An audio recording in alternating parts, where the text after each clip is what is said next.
ظہر الفساد فی البر والبحر، خشکی اور تری میں فساد آنے کی وجہ بما کسبت ایدی الناس، یہ لوگوں کے ہاتھوں کی کمائی ہے، لیذیقہم بعض الذی عملوا، یہ ان کے تمام اعمال کی پاداش میں ایسا نہیں ہوا بلکہ تھوڑے سے اعمال پر اللہ نے پکڑ کی ہے، باقی اعمال کی سزا نہیں دی، لیذیقہم بعض الذی عملوا لعلہم یرجعون، تاکہ یہ باز آ جائیں۔ جب دل صاف نہ ہو تو پھر قرآن اثر نہیں کرتا، دل صاف نہ ہو تو کوئی معجزہ اثر نہیں کرتا، دل صاف نہ ہو تو کائنات کی کھلی کتاب بھی اثر نہیں کرتی۔ یہ آزمائش آتی ہے نا، کئی لوگ اس کا علاج یہ کرتے ہیں کہ جناب آپ بکرا ذبح کرو اور اس میں پھینک دو۔ یہ کس کے نام پہ ذبح کیا آپ نے؟ یہ سمجھتا ہے کہ یہ دریا، یہ سمندر، یہ پانی، یہ جانیں مانگتا ہے، انسان بہ جاتے ہیں تو اس کو خود ایک جانور دے دو تو یہ ہماری جانیں بخش دے گا، یعنی اس کو آپ قربانی پیش کر رہے ہو اللہ کو چھوڑ کر، اللہ کا اس کو شریک بنا رہے ہو۔ کوئی بے وقوف اٹھتا ہے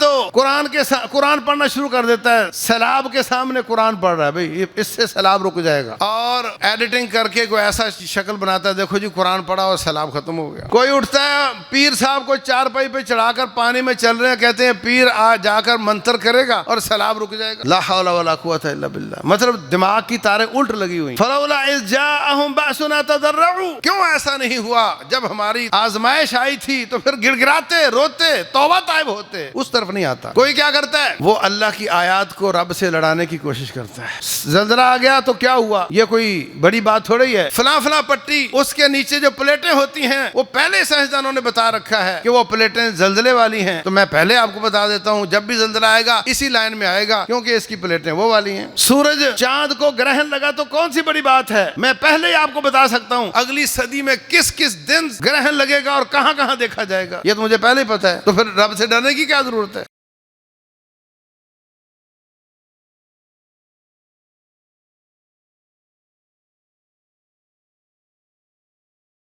قال اللہ سبحانہ وتعالی وَلَقَدْ أَخَذْنَا آلَ فِرْعَوْنَ بِالسِّنِينَ وَنَقْصٍ مِّنَ الثَّمَرَاتِ لَعَلَّهُمْ يَتَضَرَّعُونَ فَلَوْلَا إِذْ جَاءَهُمْ بَأْسُنَا تَضَرَّعُوا وَلَكِنْ قَسَتْ قُلُوبُهُمْ وَزَيَّنَ لَهُمُ الشَّيْطَانُ مَا كَانُوا يَعْمَلُونَ۔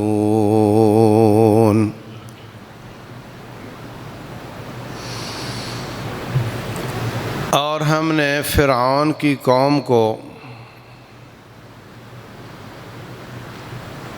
قحط سالی، بارشوں کا نہ ہونا، خشک سالی کے ساتھ اور باغات کے خشک ہو جانے، پھلوں کی کمی کے ساتھ آزمایا، لعلہم یتضرعون، تاکہ وہ گڑ گڑائیں۔ فلولا اذ جاءہم بأسنا تضرعوا، جب ہماری پکڑ آئی تو وہ گڑ گڑائے کیوں نہیں؟ ولیکن قست قلوبہم، لیکن ان کے دل سخت ہو گئے۔ وَزَيَّنَ لَهُمُ الشَّيْطَانُ مَا كَانُوا يَعْمَلُونَ، جو وہ کام کرتے تھے، جس ڈگر پہ چلتے تھے، جو عقیدہ بنا رکھا تھا، شیطان نے ان کے لیے وہی مزین کر دکھایا، اور انہوں نے کہا کہ جو ہم کرتے ہیں یہی درست ہے، اس کو تبدیل کرنے کی ضرورت نہیں۔ اللہ اکبر۔ اس آیت میں اللہ تعالیٰ فرماتے ہیں کہ میرے پکڑ لانے، زلزلہ لانے، سیلاب لانے، طوفان لانے کا سبب یہ ہوتا ہے لعلہم یتضرعون، تاکہ گڑ گڑائیں، کو آنسو گرائیں، کو توبہ طائب ہوں تو میں ان کو معاف کر دوں۔ غفلت اور سستی کی نیند میں ان کو تھوڑا جھنجھوڑنا مقصد ہوتا ہے، لیکن ان کے دل اتنے سخت ہو گئے کہ میں نے اتنی بڑی زمین اور پہاڑوں کو ہلا دیا مگر ان کے دل نہیں ہلے، پتھر ہل گئے مگر ان کے دل پتھروں سے سخت ہو گئے۔ وہ نہیں ہلے اپنی جگہ سے، وہ پسیجے نہیں، ان میں نم پیدا نہیں ہوا، وہ گڑ گڑائے نہیں، کپ کپائے نہیں، تھر تھرائے نہیں، روئے نہیں، لوٹے نہیں، توبہ نہیں کی۔ اتنے اتنے پہاڑ اور زمین ہل گئے مگر یہ نہیں ہلے۔ دوسرے مقام پر اللہ تبارک و تعالی فرماتے ہیں ظہر الفساد فی البر والبحر بما کسبت ایدی الناس، خشکی اور تری میں فساد مچا ہوا ہے لوگوں کی کرتوتوں کی وجہ سے۔ چونٹی بھوکی پیاسی مر گئی، اس نے گناہ نہیں کیا۔ بھینس چڑیا مر گئی، اس نے گناہ نہیں کیا۔ گناہ تو کرتا ہے جن اور انسان، باقی تو سب رب کے حکم کے تابع ہیں۔ باقی تمام مخلوقات کو نافرمانی کی اجازت ہی نہیں ہے، اختیار ہی نہیں ہے۔ اختیار تو جنوں اور انسانوں کے پاس ہے۔ جرم یہ کرتے ہیں، بارش نہیں ہوتی تو چارہ ختم ہو جاتا ہے، جاندار مر جاتے ہیں، ان جانداروں کو کھانے والے درندے مر جاتے ہیں۔ ظہر الفساد فی البر والبحر، خشکی اور تری میں فساد آنے کی وجہ بما کسبت ایدی الناس، یہ لوگوں کے ہاتھوں کی کمائی ہے۔ لِيُذِيقَهُمْ بَعْضَ الَّذِي عَمِلُوا، یہ ان کے تمام اعمال کی پاداش میں ایسا نہیں ہوا، بلکہ تھوڑے سے اعمال پر اللہ نے پکڑ کی ہے، باقی اعمال کی سزا نہیں دی۔ لِيُذِيقَهُمْ بَعْضَ الَّذِي عَمِلُوا لَعَلَّهُمْ يَرْجِعُونَ، تاکہ یہ باز آ جائیں۔ وہاں کیا فرمایا تھا؟ لَعَلَّهُمْ يَتَضَرَّعُونَ، تاکہ یہ گڑ گڑائیں۔ یہاں فرمایا لَعَلَّهُمْ يَرْجِعُونَ، تاکہ یہ واپس آ جائیں، باز آ جائیں، لوٹ آئیں، توبہ کر لیں۔ اللہ اکبر۔ تیسرے مقام پر اللہ تبارک و تعالی فرماتے ہیں وَلَقَدْ أَرْسَلْنَا إِلَىٰ أُمَمٍ مِّن قَبْلِكَ، اے نبی صلی اللہ علیہ وسلم، آپ سے پہلے جتنے بھی انبیاء ہیں یہ میری سنت ہے، یہ میرا طریقہ ہے۔ وَلَن تَجِدَ لِسُنَّتِ اللَّهِ تَبْدِيلًا، رب کی سنت تبدیل نہیں ہوتی۔ وَلَقَدْ أَرْسَلْنَا إِلَىٰ أُمَمٍ مِّن قَبْلِكَ، آپ سے پہلے امتوں کی طرف بھی ہم نے آپ جیسے رسول بھیجے تھے۔ فَأَخَذْنَاهُمْ بِالْبَأْسَاءِ وَالضَّرَّاءِ، ان کو ہم نے مصیبتوں اور تکلیفوں کے ساتھ پکڑ کی، ان کی ہم نے پکڑ کی۔ فَأَخَذْنَاهُمْ بِالْبَأْسَاءِ وَالضَّرَّاءِ، یہ کوئی نیا کام نہیں ہوا تاکہ وہ واپس آ جائیں، تاکہ وہ فَأَخَذْنَاهُمْ بِالْبَأْسَاءِ وَالضَّرَّاءِ، یہ پرانی سنت چلتی آ رہی ہے۔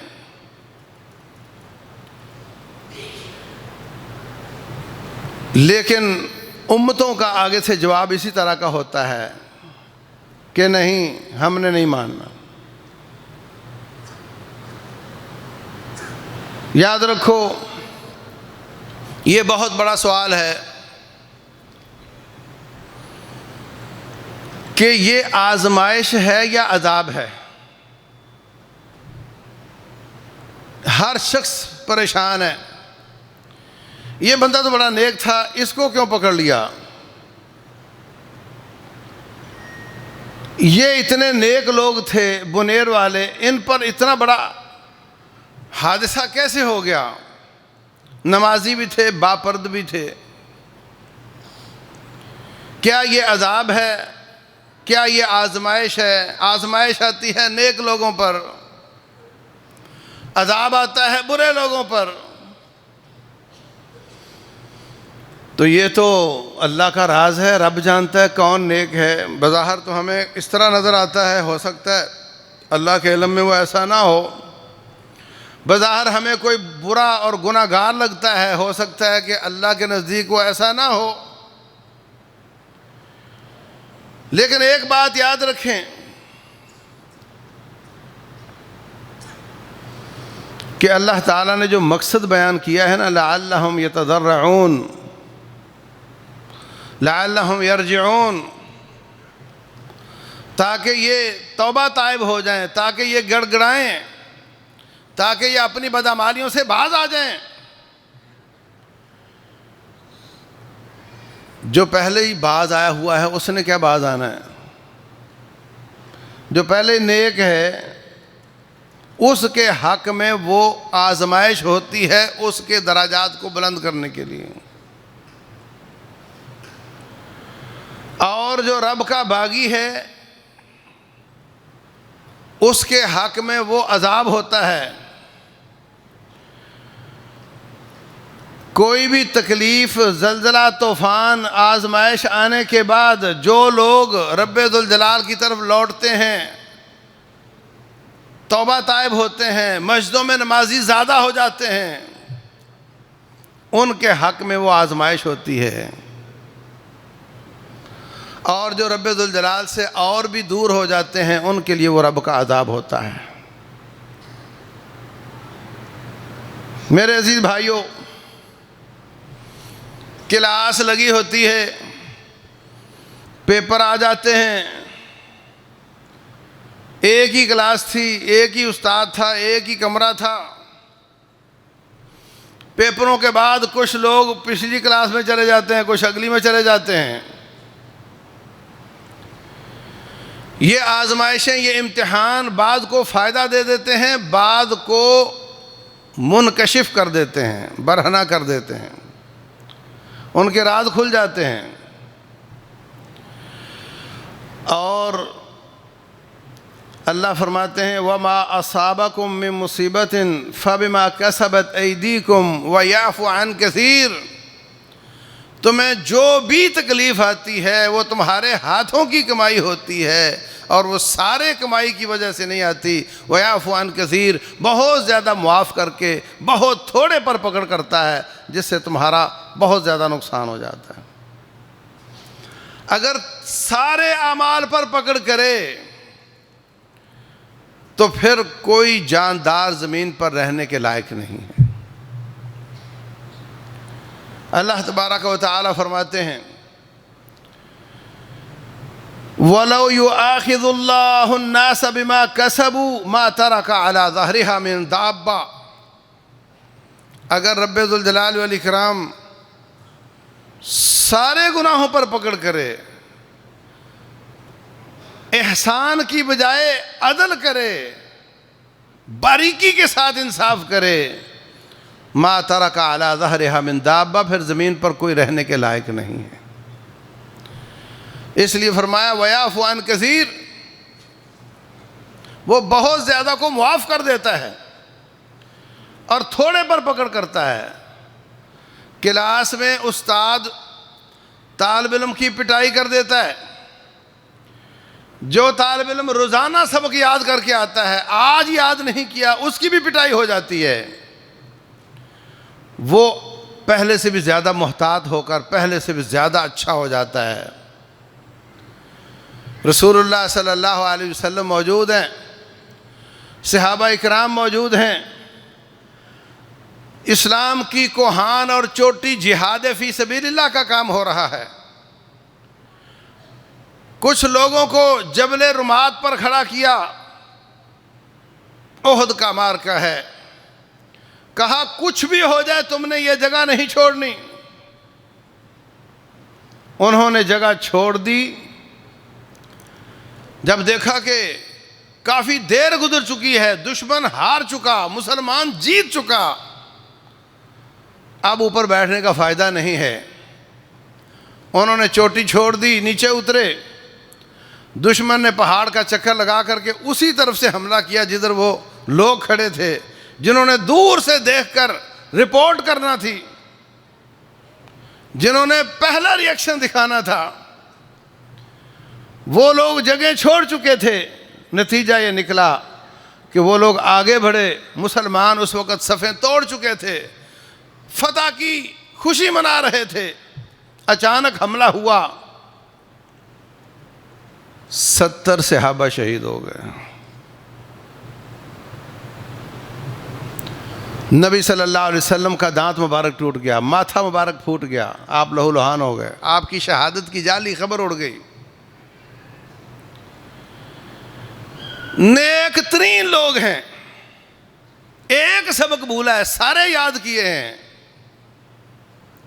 سارے سبق یاد کیے ہیں، ایک میں چوک ہوئی ہے، پکڑ آ گئی اللہ تعالیٰ کی، نقصان ہو گیا بہت زیادہ. اللہ فرماتے ہیں ما اصابکم یوم التقى الجمعان فباذن اللہ، جو کچھ بھی تمہیں اس وقت پہنچا تھا وہ اللہ کی اجازت سے ہوا تھا. تم کہتے تھے انا ھذا، یہ کیسے ہو گیا؟ قل هو من عند انفسکم، یہ تمہارے ہاتھوں کی کمائی ہے. رسول اللہ صلی اللہ علیہ وسلم بدر میں 70 کافر قتل کر چکے، 70 کو قیدی کر چکے، 313 کے ساتھ 1000 کا مقابلہ کیا، نہتے کنگلے بلا ساز و سامان کے ساتھ ایک منظم فوج کا مقابلہ کیا. شاباش ملنی چاہیے نا، ان کے تو 7 خون معاف ہو جانے چاہیے. شاباش بھائی، اور چھوٹی موٹی غلطیوں کی کوئی بات نہیں، تم نے اتنا بڑا مارکا لڑا. اللہ اکبر. 70 قیدیوں کے بارے میں مشورہ ہوا. کسی نے کہا ان سے جو پیسے والا اس سے پیسہ لے کر چھوڑ دیا جائے، جو ہمارے بچوں کو پڑھا سکتا ہے اس سے یہ خدمت لے کر اس کو چھوڑ دیا جائے. آسمان سے وحی آئی، ما کان لنبی ان یکون لہ اسرا حتی یسکن فی الارض، نبی کے لیے لائق نہیں کہ وہ قیدی پکڑنا شروع کرے یہاں تک کہ خوب خون نہ بہا دے. تم دنیا کا مال چاہتے ہو، اللہ آخرت چاہتا ہے. فلولا کتاب من اللہ سبق، اگر پہلے سے تمہیں سزا دینے کا ہم نے عزم نہ کیا ہوتا تو آج بدر کے قیدی چھوڑنے پر تمہیں رب کا عذاب آ جاتا.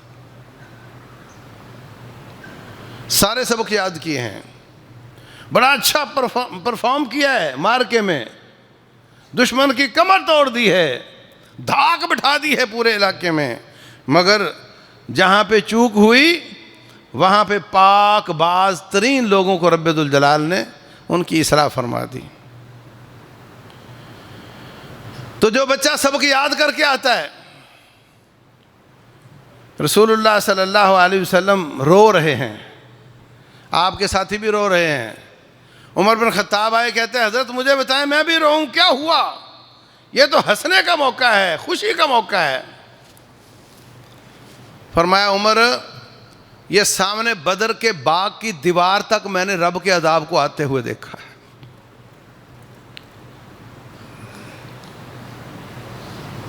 سارے سبق یاد کیے ہیں، ایک چوک ہوئی ہے، پکڑ آ گئی. تو جو سبق یاد کرتے ہیں کبھی کبھی نہ یاد کریں تو استاد اس کی بھی پٹائی کر دیتا ہے، تو پھر وہ بہت ہی اچھے ہو جاتے ہیں. اور دوسرے جو سبق یاد کر کے نہیں آتے ان کی پٹائی کرتے ہیں تو وہ ڈھیٹ ہو جاتے ہیں. وہ کہتے ہیں بس ڈنڈے کھا لو، سبق یاد نہیں کرنا. آپ کو یاد ہوگا، ہاتھ کر دیتے ہیں استاد کے سامنے، مارتے رہو. اس کو باور کرواتے ہیں مجھے کچھ بھی نہیں ہوا. فرمایا فلولا اذ جاءہم بأسنا تضرعوا، جب ہمارا عذاب آیا تھا تو پھر یہ گڑ گڑائے کیوں نہیں؟ ولیکن قست قلوبہم، حقیقت یہ ہے کہ یہ ڈھیٹ ہو گئے ہیں. وزین لہم الشیطان ما کانوا یعملون، مرنے سے مر جائیں گے مگر اصلاح کی کوشش نہیں کریں گے. ان کے لیے وہ رب کا عذاب ہوتا ہے، اور جن کی اصلاح کا سبب بنتا ہے ان کے لیے وہ رب کی آزمائش ہوتی ہے.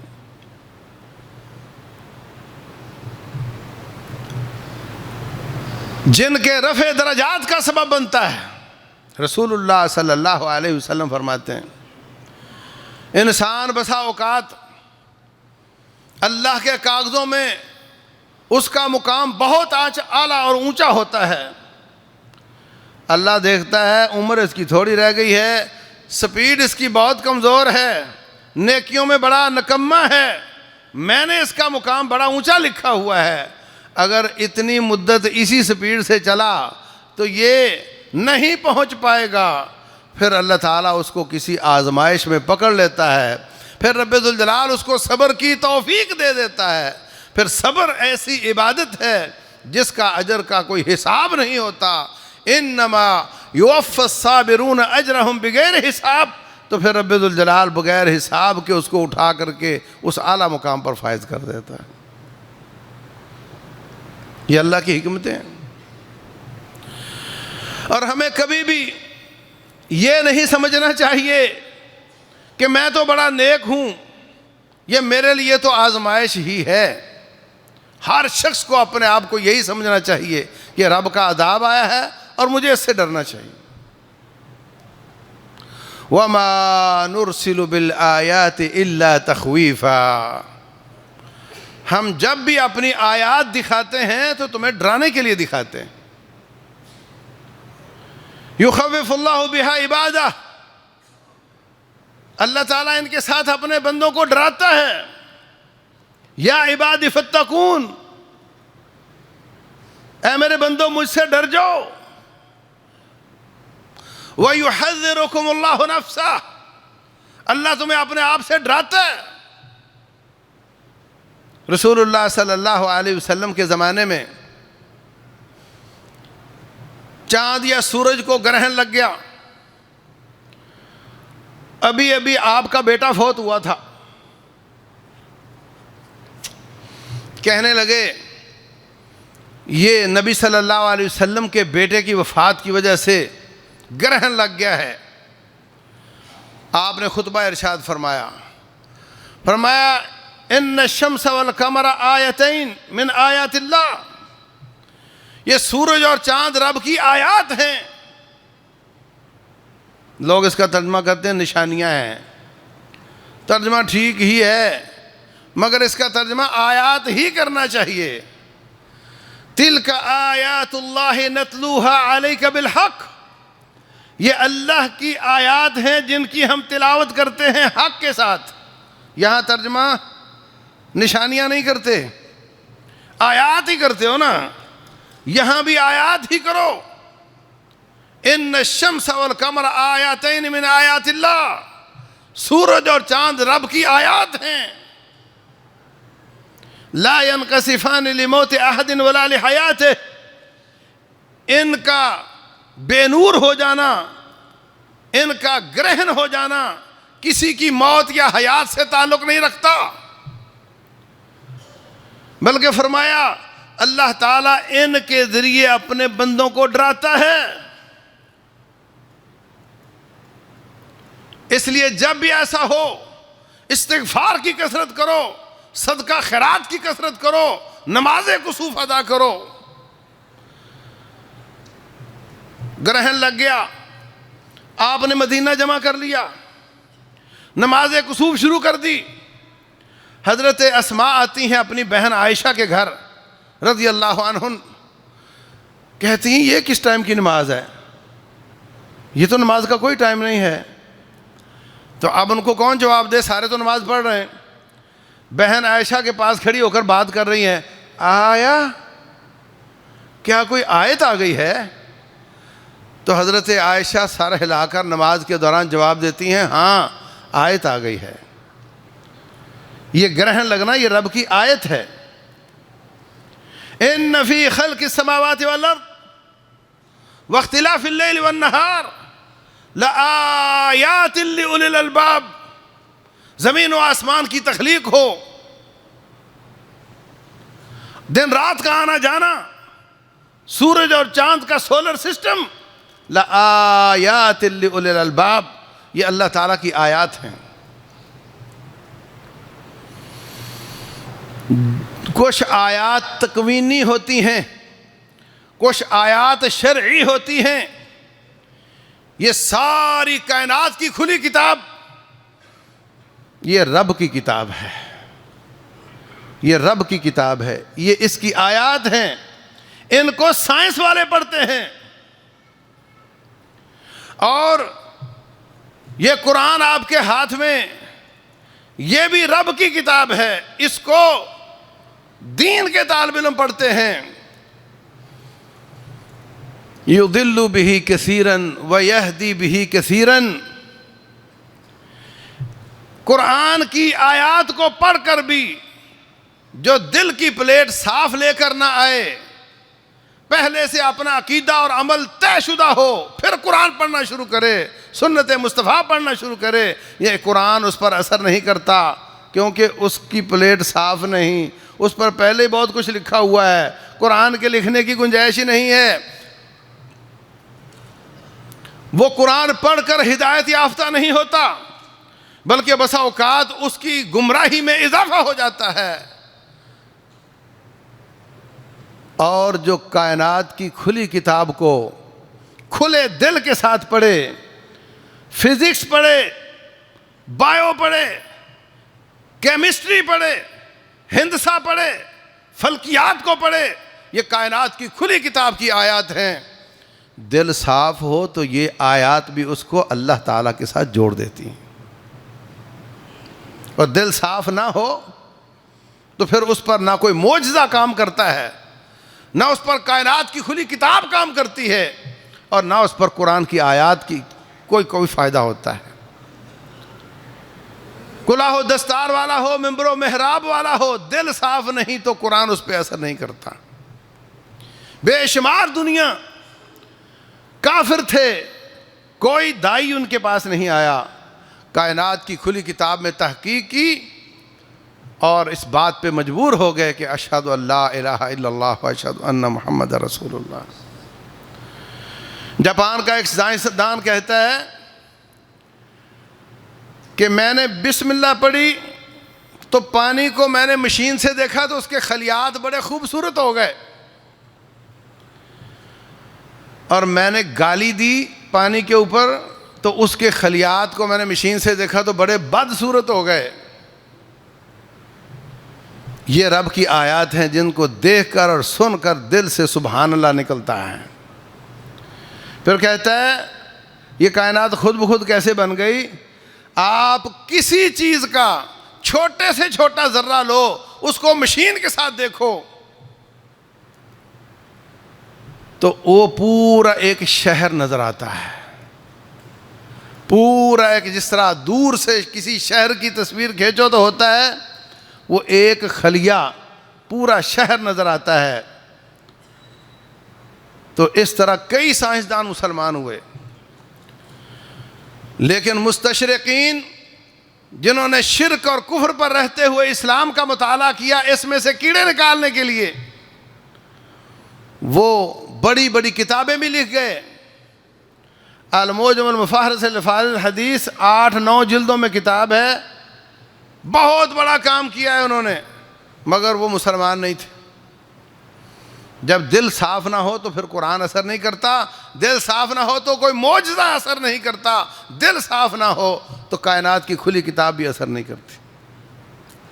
یہ آزمائش آتی ہے نا، کئی لوگ اس کا علاج یہ کرتے ہیں کہ جناب آپ بکرا ذبح کرو اور اس میں پھینک دو۔ یہ کس کے نام پہ ذبح کیا ہے آپ نے؟ یہ سمجھتا ہے کہ یہ دریا، یہ سمندر، یہ پانی، یہ جانیں مانگتا ہے، انسان بہہ جاتے ہیں تو اس کو خود ایک جانور دے دو تو یہ ہماری جانیں بخش دے گا، یعنی اس کو آپ قربانی پیش کر رہے ہو اللہ کو چھوڑ کر، اللہ کا اس کو شریک بنا رہے ہو۔ کوئی بے وقوف اٹھتا ہے تو قرآن پڑھنا شروع کر دیتا ہے، سیلاب کے سامنے قرآن پڑھ رہا ہے، بھئی اس سے سیلاب رک جائے گا، اور ایڈیٹنگ کر کے کوئی ایسا شکل بناتا ہے، دیکھو جی قرآن پڑھا اور سیلاب ختم ہو گیا۔ کوئی اٹھتا ہے پیر صاحب کو چارپائی پہ چڑھا کر پانی میں چل رہے ہیں، کہتے ہیں پیر جا کر منتر کرے گا اور سیلاب رک جائے گا۔ لا حول ولا قوت الا باللہ، مطلب دماغ کی تاریں الٹ لگی ہوئی ہیں۔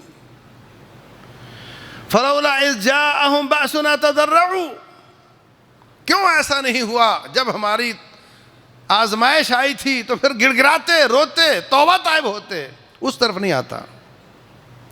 کوئی کیا کرتا ہے، وہ اللہ کی آیات کو رب سے لڑانے کی کوشش کرتا ہے. زلزلہ آ گیا تو کیا ہوا، یہ کوئی بڑی بات تھوڑی ہے. فلاں فلاں پٹی، اس کے نیچے جو پلیٹیں ہوتی ہیں وہ پہلے سائنسدانوں نے بتا رکھا ہے کہ وہ پلیٹیں زلزلے والی ہیں. تو میں پہلے آپ کو بتا دیتا ہوں، جب بھی زلزلہ آئے گا اسی لائن میں آئے گا، کیونکہ اس کی پلیٹیں وہ والی ہیں. سورج چاند کو گرہن لگا تو کون سی بڑی بات ہے، میں پہلے ہی آپ کو بتا سکتا ہوں اگلی صدی میں کس کس دن گرہن لگے گا اور کہاں کہاں دیکھا جائے گا، یہ تو مجھے پہلے ہی پتہ ہے. تو پھر رب سے ڈرنے کی کیا ضرورت ہے؟ اللہ المستعان. مطلب تجھے پتہ چل جائے تو اس کا مطلب کہ رب کی قدرت نہیں ہے وہ. اور کئی لوگ اس کو قدرت کے ساتھ جوڑ دیتے ہیں. جو بھی آزمائش تکلیف آئے، جی قدرت نے ایسے کر دیا. نعوذ باللہ. قدرت کیا چیز ہے؟ یہ نیچری لوگ ہیں، نیچر کی پوجا کرنے والے لوگ ہیں.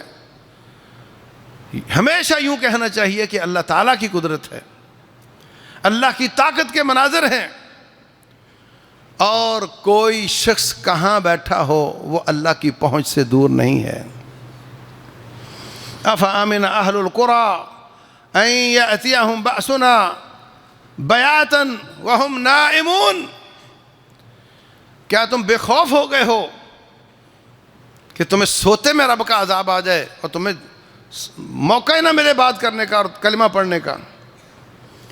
افامنوا مکر اللہ، کیا رب کی تدبیر سے بے خوف ہو گئے ہو؟ فلا یأمن مکر اللہ الا القوم الخاسرون. اللہ تعالیٰ کی تدبیر سے بے خوف وہ ہوتا ہے جو ہمیشہ ناکام ہونے والا ہوتا ہے. اللہ اکبر. اَأَمِنْتُم مَّن فِي السَّمَاءِ أَن يَخْسِفَ بِكُمُ الْأَرْضَ فَإِذَا هِيَ تَمُورُ. کیا رب سے تم بے خوف ہو گئے ہو کہ اللہ جس زمین پہ بیٹھے ہو اس کو پھاڑے اور تمہیں اس میں لے جائے؟ یہ زمین کس نے بنائی ہے؟ هو الذي جعل لكم الأرض ذلولا فامشوا في مناكبها وكلوا من رزقه وإليه النشور. اللہ تعالیٰ بہت بڑا ہے، اس نے یہ زمین آپ کو مطیع اور فرما بردار کر دی ہے. وہ اس پہ آپ چلتے ہو اور بھول جاتے ہو کہ یہ کسی نے بنائی ہے، پھر تھوڑا سا اس کو ہلا کر دکھاتا ہے تاکہ تم ہوش میں آ جاؤ. یہ بادل یہ رب ذوالجلال کے حکم سے اٹھتے اور اللہ تعالیٰ کے حکم سے برستے ہیں. فَيُصِيبُ بِهِ مَن يَشَاءُ وَيَصْرِفُهُ عَمَّن يَشَاءُ. جہاں رب چاہتا ہے وہاں برستے ہیں، جہاں سے وہ دور لے جانا چاہتا ہے وہاں سے دور چلے جاتے ہیں. يَكَادُ سَنَا بَرْقِهِ يَذْهَبُ بِالْأَبْصَارِ. یہ سب رب کی فرما برداری کرتے ہیں. تو میرے بھائیوں، رسول اللہ صلی اللہ علیہ وسلم نے ایک قصہ سنایا. فرمایا ایک آدمی اکیلا جنگل میں جا رہا تھا، اکیلا جنگل میں جا رہا تھا. ایک دم آواز آئی، عشق حدیقت فلان، جاؤ جا کر کے فلاں بن فلاں اس کا نام لے کر اس کے باغ کو پانی پلا کر آؤ. اس نے ادھر دیکھا ادھر دیکھا، کوئی دوسرا ہے نہیں، تو آواز کہاں سے آئی ہے؟ پھر اچانک بادل آئے، پھر وہ چوٹی کے اس ٹکڑے پہ آ کر برسے جس کا پانی سیدھا اس کے باغ کو جانا تھا. کہتا میں پانی کے ساتھ ساتھ چلتا گیا، آگے ایک باغ تھا، باغ بھی بارانی علاقے میں. لوگ بارانی علاقے میں باغ نہیں لگاتے، باغ کو مخصوص اوقات میں پانی چاہیے ہوتا ہے. زیادہ مل جائے تو پھل ضائع ہو جاتا ہے، بے وقت بارش آ جائے تو پھل پھیکا ہو جاتا ہے یا گر جاتا ہے. مخصوص اوقات میں پانی چاہیے ہوتا ہے اور مخصوص کوانٹٹی میں چاہیے ہوتا ہے، بڑی احتیاط ہوتی ہے. اس آدمی نے بارانی علاقے میں باغ لگایا ہوا ہے، پانی کا سورس کوئی نہیں، کوئی ٹیوب ویل نہیں، کوئی چیز نہیں. کبھی سوچا آپ نے؟ دماغ ٹھیک ہے اس کا؟ ہاں. اس نے جا کر اس کا نام پوچھا، وہ نام وہی تھا جو اللہ کے فرشتے نے پکارا تھا. کبھی سوچا آپ نے؟ کہ تیرا نام اللہ کے فرشتے پکاریں، اور رب کے فرشتوں کو کس نے بتایا؟ رب پکارے، اس کے پکارنے پر اس کے فرشتے پکاریں، اللہ اکبر۔ کہا تیرا نام کیا ہے؟ بتایا وہی تھا۔ کہا پھر تیرا کام کیا ہے؟ کہا اگر رب نے میرا راز کھول ہی دیا ہے تو میں بتاتا ہوں کہ جب مال آتا ہے 3 حصے کرتا ہوں، ایک اسی باغ میں واپس لوٹا دیتا ہوں، اس کی مزدوریاں، اس کی اصلاح، نئے پودے لگانا، اور دوسرا حصہ میں گھر لے جاتا ہوں، تیسرا حصہ رب ذوالجلال کو دے دیتا ہوں۔ میں نے اللہ تعالیٰ کو اس باغ میں اپنا شراکت دار بنایا ہوا ہے۔ جو شراکت دار ہوتا ہے اس کو فکر ہوتی ہے کہ باغ میرا ہے۔ اس نے کہہ رکھا ہوگا کہ یا اللہ یہ گوڈی چھوٹی کرنا، یہ حال چلانا یہ میرے بس میں ہے، اور یہ وقت پر پانی دینا یہ تیرے بس میں ہے۔ اب آدھی آمدن تیری اور آدھے کام۔ آمدن کتنی دی؟ آدھی تھوڑی،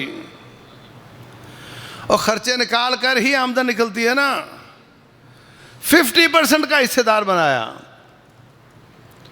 سندھ میں ایک آدمی کا باغ تھا جو 6 ارب روپے میں غالباً بکا تھا اس وقت، یا 6 کروڑ میں بکا تھا، مجھے یاد بھول گیا۔ اس کے بعد بھائی گئے کہ اللہ تعالیٰ نے تجھے اتنا مال دیا ہے، اس زمانے میں کروڑ بھی بہت بڑے ہوتے تھے، تو آپ اللہ واسطے بھی دو۔ زکوٰۃ نہیں دیتا تھا، تو اس نے بہت تقریر سننے کے بعد 500 روپے کا نوٹ نکال کر دیا۔ ہمارے ساتھی نے وہ 500 کا نوٹ دوبارہ اس کی جیب میں ڈال دیا، کہا تیرے بچوں کی ضرورت ہوگی اس کو دے دینا۔ پھر کیا ہوا؟ کچھ مہینے گزرے، روڑی کینال ٹوٹی اور اس کا سارا باغ تباہ و برباد ہو گیا، کچھ نہیں بچا۔ تو میرے عزیز بھائیوں، ہم کیا کیا نہیں کرتے ہیں؟ کیا جہاں جہاں مصیبتیں آتی ہیں یہ سب زکوٰۃ پوری ادا کرتے ہیں؟ کیا ہم لوگوں کو نیکی کا حکم دینا، برائی سے منع کرنے کا واجب ادا کرتے ہیں؟ رسول اللہ صلی اللہ علیہ وسلم فرماتے ہیں لَتَأْمُرُنَّ بِالْمَعْرُوفِ وَلَتَنْهَوُنَّ عَنِ الْمُنْكَرِ، ضرور نیکی کا حکم دو، ضرور برائی سے منع کرو۔ أَوْ لَيُوشِكَنَّ اللَّهُ أَن يَبْعَثَ عَلَيْكُمْ عِقَابًا مِّنْهُ، یا پھر قریب ہے کہ رب کا عذاب آ جائے۔ ثُمَّ تَدْعُونَهُ فَلَا يُسْتَجَابَ لَكُمْ، پھر تم لمبی لمبی دعائیں کرو، پھر اللہ تمہاری دعائیں سنے گا نہیں۔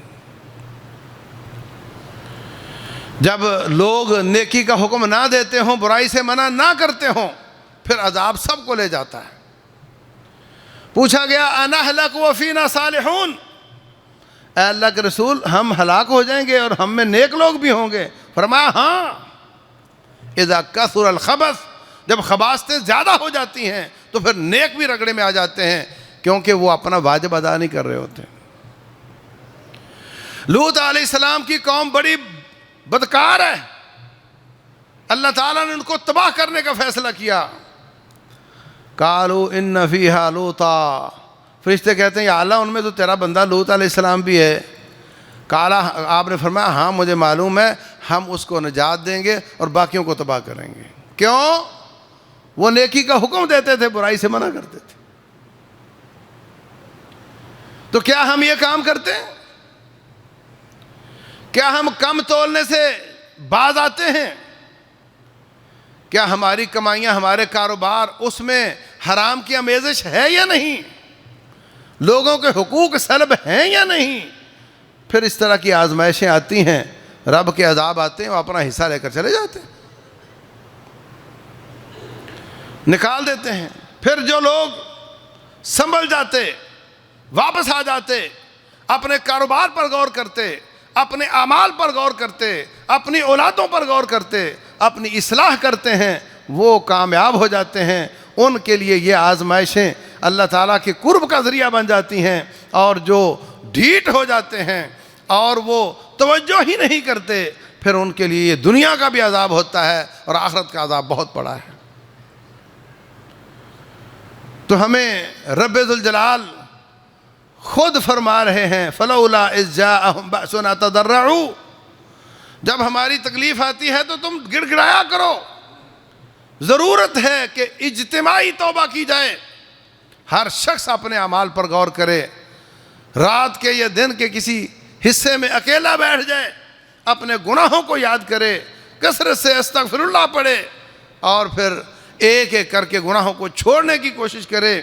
اگر اس اتنے بڑے سیلاب کے باوجود ہم اپنے گناہوں سے باز نہ آئے، ہم نے اپنی اصلاح نہ کی، تو پھر وہ ڈٹائی ہے، یہ دل کی سختی ہے۔ اس کے بعد پھر اصلاح کا عمل اور اصلاح کا امکان کم تر ہوتا چلا جاتا ہے، اور اس کی واپسی کے چانس کم ہوتے چلے جاتے ہیں۔ اللہ تبارک و تعالی ہدایت دے، سمجھنے کی توفیق دے، عمل کی توفیق دے۔ واللہ اعلم، وصلی اللہ وسلم وبارک علی نبینا محمد۔